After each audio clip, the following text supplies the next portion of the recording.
This is Gerardo Del Real with Resource Stock Digest. Joining me today is the president and CEO of Skyharbour Resources, Mr. Jordan Trimble. Jordan, great to have you on. How are you today, sir? I'm doing great. Thanks for having me on again. Well, let's get right into it. I want to talk Skyharbour. You have a lot of catalysts. We talked briefly off air about the sentiment in the uranium space and how, now even the tech companies are starting to realize that the future is nuclear, right? I got to ask you, because you are one of the most well-versed voices in the space. I got to ask you what sentiment is like. I know you're on the conference circuit right now. What has the reaction to all of the news recently been on your travels? Well, yeah, I mean, look, it's positive, no question about it. I think the takeaway here is, we've seen some very significant headlines from, various big tech companies, hyperscalers signing notable agreements with nuclear utilities, advanced nuclear SMR developers. You've had just a kind of a slew of positive headlines over the last several months, and we did speak about the one that kind of got things going in September, which was the announcement of the restart of 3 Mile Island and the major power purchase agreement signed with Microsoft, a 20-year power contract, buying electricity from the power plant at nearly double the market cost in the area of about $100 per megawatt hour. So Microsoft's getting behind that in a big way. And again, no one would have thought that 3 Mile Island was going to restart. So there's a $1.6 billion refurbishment that'll take place over the next few years, and then they'll start generating electricity again from the 3 Mile Island plant, and that'll be used to power again Microsoft's data centers, in particular some of the data centers used for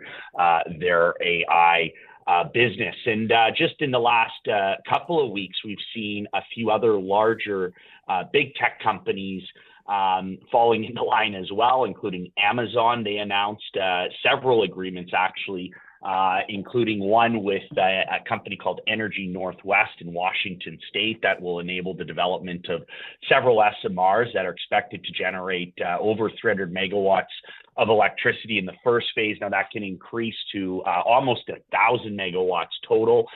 So quite a significant project and agreement there. And then they followed that up with an agreement with the utility company Dominion Energy in Virginia.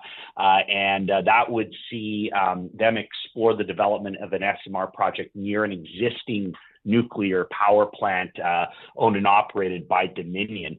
So Amazon gets into the mix with those several agreements. And then we also saw Google. Google announce an agreement with a SMR and advanced nuclear company called Kairos Power, and they've signed a master plant agreement, which basically creates a path to deploy a fleet of advanced nuclear power plants, in this case up to 500 megawatts over the next, call it 10, 11 years.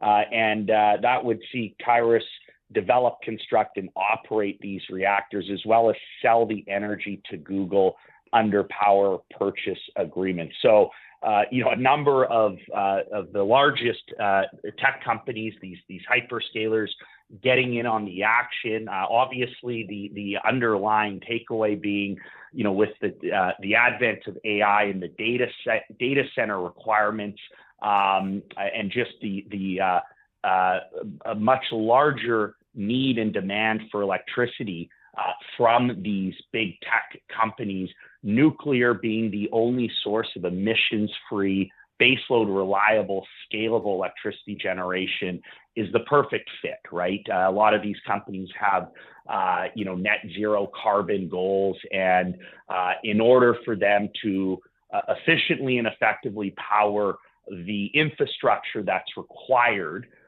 for their growing businesses, nuclear energy, and in particular going forward, the advent of small modular reactors is, I think, going to be an integral part of, again, providing the electricity and allowing for the growth within these companies. So those were all positive headlines. And I think it's also important, again, we talk a lot about kind of getting back to the fundamentals. And, these are flashy headlines. They're great news. They've certainly caught the market's attention. But really what it's doing is it's unearthing for the average investor, the generalist investor out there, what we've already known about nuclear and the prospects for nuclear energy, and as a result, uranium as a commodity. It's showing, the benefits of this technology, of this electricity source, and we're seeing now money, more capital, generalist money come into the sector. I still think it's the early days. I don't think we certainly haven't seen these kind of flashy headlines and announcements. We haven't really seen that work its way yet into the market in terms of the supply demand or the growing demand profile. So I think as we see these agreements and the plans come to fruition, you're going to see then that move the uranium price much higher as the demand profile continues to expand and grow, especially in the West. We haven't yet seen that take place, but as over the next few years, we will see that happen. And then, we've again talked at length about this, but you've got a very tenuous situation right now on the other side of that equation with supply, right? So the markets continue to bifurcate east versus west. And one of the other big announcements out in the last few weeks was a major transaction, an agreement signed between Kazatomprom and China's CNNC, the China National Nuclear Corp, and actually two of the wholly owned subs of CNNC. They announced a major transaction or a major agreement with Kazatomprom to buy uranium, to buy nuclear fuel from the Kazakhs. The value of the transaction, together with previously concluded transactions, exceeds 50% of the total book value of Kazatomprom's assets. So what this is showing the market is, the largest producer globally in Kazatomprom, Kazakhstan, the country represents over 40% of global primary mine supply. More and more of that primary mine supply is being earmarked for China, for Russia, and other Eastern consumers, right, and consumption. So that's going to, again, continue to put, I think, upward pressure on prices going forward as the market continues to bifurcate. Western producers are going to have to really ramp up production to meet the Western demand, as we just talked about, whether it be with demand coming on from required for the data centers from big tech or the hyperscalers, or just the existing fleet. We've seen announcements not just with restarts, as we just talked about with 3 Mile Island, but also there's been a number of reactors that have had their lives extended as well. So the Western demand profile is quite robust and is growing much quicker than we thought it would even a few years ago. Yet Western supply has been relatively stagnant, and now that Eastern supply again is being earmarked for Eastern consumption. Perfect example, as I just highlighted, with the Kazatomprom agreement with CNNC. Again, this is going to, I think, create a market that will be conducive to much, much higher uranium prices going forward.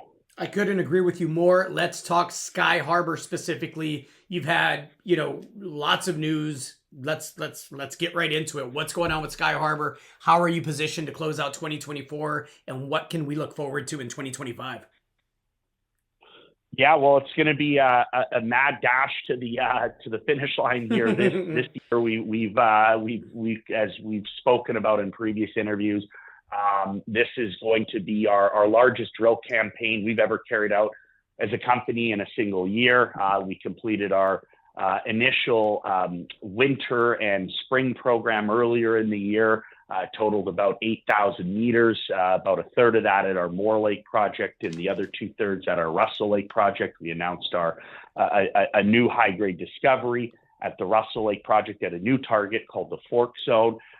So the plan at Russell is to obviously go right back into that new Fork target and try to expand on that high-grade discovery where we had up to 3% U3O8 over a half a meter, relatively shallow and sandstone hosted. It's at a target that was that has not been well understood historically and very much was not tested by previous operators. One of the reasons being it's under the power lines that actually run up and power the McArthur River mine just to the north. So the historical geophysics were somewhat inconclusive as a result of that due to the power line interference. So one of the things we're doing that we've just completed and announced here is an ANT survey, which stands for ambient noise tomography.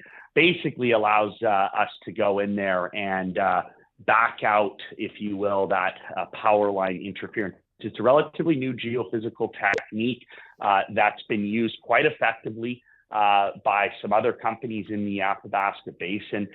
So it's kind of a cutting edge new tool that we have. And so it's a perfect, in terms of the requirements for this target to further refine it, it's kind of a new perfect survey for us to get a better handle on what's happening there. So we just completed that. We'll get the data here, and then that'll help further refine the targets when we get back to drilling it here shortly. We are planning to commence drilling very soon at Russell. So we'll be following up on the success that we had earlier in the year with another 4,000 to 5,000 meters of drilling. And then we've also just been wrapping up a few thousand meters of drilling at our Moore Lake project. Again, this being a follow-up to the program earlier in the year, which delivered some notable shallow high-grade drill intercepts. So that'll be that phase of drilling will be wrapping up. We're very, very pleased with what we've seen, what we found in that program, including several step-out holes from the main high-grade, several high-grade zones of mineralization. So we'll wrap that up, and we'll wait for assays on that. And then, like I said, we'll finish the last phase of drilling at Russell, which will take us right through to the end of the year. And when all is said and done, there'll be about well over 15,000 meters of combined drilling across both projects that'll be complete. Lots of news flow right through the end of the year into the new year, and we'll gear up for a busy 2025. So that's our main focus being on the Russell and Moore Lake projects. We've also just announced that we've officially formed the 51-49 JV partnership with Rio. So we've locked in that joint venture with them. Not a bad name to have as a JV partner, one of the world's largest diversified mining companies. So we're a majority owner of the project and operator, and we'll work with Rio on the project now going forward to advance the project. And then we have a number of partner companies, as we've spoken about again previously. And just in the last few weeks, we've had several announcements out from North Shore at the Falcon project, announcing a drill program, plans for a drill program early in the new year. Terra Energy, which was previously Tisdale, announced plans for a drill program early in the new year as well at the South Falcon East project. And at our Urchison project, Madero, currently earning in under an option agreement there, they've announced plans for exploration, a couple phases of exploration over the next several months. So of the current 8 partner companies, 3 of those being JVs, 5 of those still actively earning in. We are expecting programs and news flow from at least half a dozen of them over the next 6 months. So we're well positioned to take advantage of this rising tide, and hopefully we continue to see positive headlines coming that the market's responding well to. But like I said earlier, I think the next 6 to 12 months, given all of the positive news flow. And I think that once it really kind of works its way into the market, you will see obviously the uranium price respond to it. And as a result of that, you'll see, I think, a very, very strong next 6 to 12 months for the uranium equities. I couldn't agree with you more. I couldn't be more excited. For those of us that saw the writing on the wall years ago for uranium, it's really, really neat seeing it actually play out. And I think I said it off air when we chatted briefly, but I think it's going to be a fun couple of years. Jordan, anything else to add to that? No, I think we covered everything, and lots of news to come, and we'll touch base in the coming weeks. Look forward to having you back on. Thanks again, Jordan.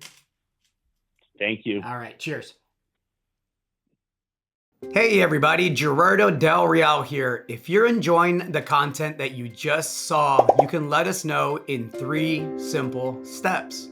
Hit the like button, hit the subscribe button, and please share across your network and on social media. Take care, everybody.